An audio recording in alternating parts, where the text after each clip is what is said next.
السلام علیکم ورحمۃ اللہ وبرکاتہ۔ میرا نام محمد مظاہر ہے، میں سہارنپور انڈیا سے ہوں اور مظاہر علوم سے میں نے پڑھا ہے۔ 19 رمضان 1442 ہے آج، اور آج میں حضرت مولانا طارق جمیل صاحب کے لیے کچھ کہنا چاہتا ہوں۔ وہ میرے بزرگ ہیں، میں ان کا احترام کرتا ہوں، میرے بڑے ہیں، لیکن کبھی کبھی بڑوں کو بھی چھوٹے سمجھا سکتے ہیں۔ ففہمناہا سلیمان اس کی مثال ہے۔ میں کہنا چاہتا ہوں کہ حضرت آپ کا بیان فیس بک پر، یوٹیوب پر گردش کرتے ہیں، اور ان بیانوں سے لوگ بہت غلط مطلب نکالتے ہیں، اس لیے آپ مفتی طارق مسعود کی طرح تھوڑا سا مسئلہ بھی بیان کر دیا کریں۔ بات یہ نہیں ہے چھوٹے موٹے مسائل سے ایسے ہی گزر جائیں، بات یہ ہے کہ ان چھوٹے موٹے مسائل کی وجہ سے ایمان ہمارا خطرے میں آ جاتا ہے۔ اگر یہ ایمان آپ کے بیان کی وجہ سے خطرے میں آیا، چاہے آپ نے لاکھ لوگوں کو، کروڑوں لوگوں کو کلمہ پڑھایا ہو، یا آپ کی وجہ سے دین ایمان پر آئے ہوں، اللہ کی ذات وہ ہے، وہ بے نیاز ہے، اسے ضرورت نہیں ہے کسی کے سجدوں کی، کسی کی عبادت کی، وہ پکڑ کر سکتا ہے۔ اگر آپ کے بیان کی وجہ سے بہت سارے لوگ سدھر رہے ہیں تو بگڑ بھی رہے ہیں۔ انڈیا میں دیکھو، آپ نے بیان کیا کہ اللہ کے نبی علیہ الصلوۃ والسلام کسی غیر مسلم کے جنازے کو دیکھ کر کے کھڑے ہو گئے، ٹھیک ہے، آپ نے تو کہا صرف کھڑے ہو گئے۔ یہ امت ویسے تو جاہل ہے، ناواقف ہے، نا علم ہے، لیکن جب مسائل کا استنباط کرتی ہے نا تو علماء کے ذرا ذرا سے بیان سے لمبے لمبے مسئلے نکالتی ہے۔ پتہ کیا مسئلہ نکالا؟ تو پھر تو بھائی جب جو ہے اتنا احترام دے رہے ہیں تو پھر چتا کو آگ دینا بھی جائز ہوگا، پھر جو ہے ان کے جنازے کو کندھا دینا بھی جائز ہوگا۔ مولانا، یہ امت بڑی عجیب ہے، من کثر سواد قوم فہو منہم، انہیں یہ نہیں معلوم ہے کہ جو جس قوم کی کثرت کو بڑھائے گا وہ انہی میں سے شمار ہوگا۔ اور حضرت ایک حدیث وہ بھی ہے کہ من رضی عمل قوم، کہ جو آدمی کسی قوم کے عمل سے راضی ہوگا، خوش ہوگا، پسند کرتا ہوگا، وہ بھی انہی میں سے شمار ہوگا۔ یہ احادیث سامنے رکھ کر کے حضرت بیان کیا کریں، یا اپنے اس بیان کو جو ہے اس کی وضاحت فرمائیں۔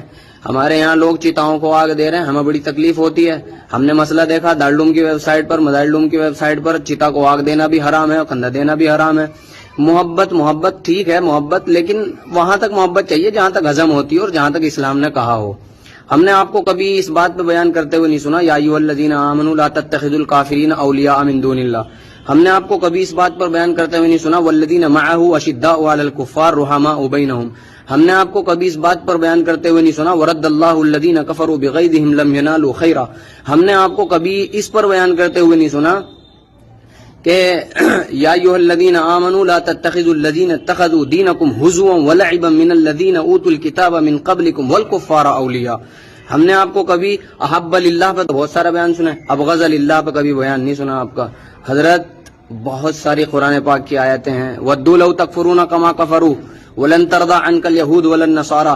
محبت کے چکر میں انڈیا کے لوگ اتنے چاپلوس ہو گئے ہیں حضرت، یہ ڈر ڈر کے اتنے گھٹ رہے ہیں کہ جہاں ضرورت نہیں ہوتی وہاں بھی اسلام کا فالودہ کر دیتے ہیں۔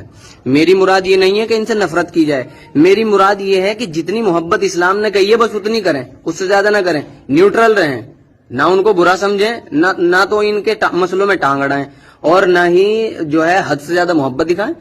ولا تعاونوا علی الاسم والعدوان کا کیا ہوگا پھر؟ جو ہے چتاؤں کو آگ لگانا آپ کے بیان کی وجہ سے تو جائز سمجھ رہے ہیں، یہ پھر کیا ہوگا؟ کس کی پکڑ ہوگی اس کی وجہ سے؟ اور خوب آپ ہی کا بیان سب سے زیادہ شیئر ہوتے ہیں۔ وہی ہمارے بیان تو شاید شیئر بھی نہ ہو، کوئی شیئر کرے بھی نہ، اور میں نے یہ ویڈیو اس لیے بنائی ہے کہ پتہ نہیں ملاقات کا موقع زندگی میں کبھی ملے گا یا نہیں، ہم تو چھوٹے لوگ ہیں، ویسے بھی انڈیا کے ہیں، مولانا طارق جمیل پاکستان کے ہیں، بڑے فیمس اسکالر ہیں، بتائیں بھائی کیسے ہو جائے گی ہماری ان سے ملاقات؟ لیکن اگر کبھی ہوئی، اللہ نے اگر چاہا تو، اگر ان کو برا لگا ہوگا معافی بھی مانگیں گے۔ لیکن حضرت بڑا دکھ ہے اگر اس امت کے نوجوانوں کا ایمان آپ کے بیان کی وجہ سے جاتا رہا قیامت کی، وہ کیونکہ وہ اس کو صحیح سمجھ رہے ہیں۔ اسلام اس چیز کا نام نہیں ہے صرف کہ جو ہے نمازیں پڑھ لی جائیں اور کلمہ پڑھ کے ایک طرف ہوگی۔ جہاں اسلام کے لیے اسلام کے شعائر کی پاسداری ضروری ہے، وہاں کفر سے نفرت اور شعائر کفر سے احتراز بھی ضروری ہے۔ حضرت میں چھوٹا ہوں، طالب علم ہوں، آپ کے بچے جیسا ہوں، گستاخی کی معافی چاہتا ہوں، لیکن اس کے علاوہ میرے پاس کوئی چارہ نہیں تھا۔ باتیں اور بھی بہت ساری ہیں، اور قرآن پاک کی بہت ساری آیتیں بھی ہیں اور احادیث بہت ساری بھی ہیں۔ ایک پہلو بیان نہ کریں، صرف محبت کے چکر میں نہ پڑیں۔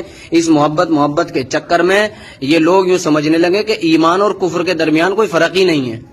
لا یستوی اصحاب النار و اصحاب الجنہ.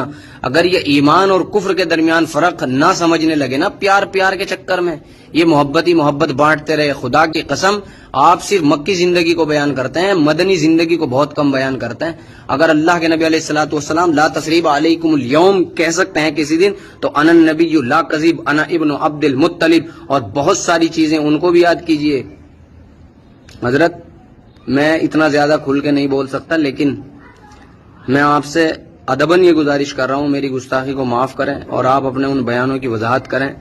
اور مفتی طارق مسعود کی طرح اگر آپ جو ہے بیان کر رہے ہیں، آپ کو پتہ ہے کہ یہ امت اتنی سیدھی ہے، سیدھی ویدھی کچھ نہیں ہے. جب یہ ناواقف ہوتے ہیں تو ناواقف ہوتے ہیں، اور جب مسائل کا استنباط کرتے ہیں نا تو امام بخاری کے بھی جد امجد بن جاتے ہیں، حضرت امام اعظم ابو حنیفہ کے بھی جد امجد بن جاتے ہیں.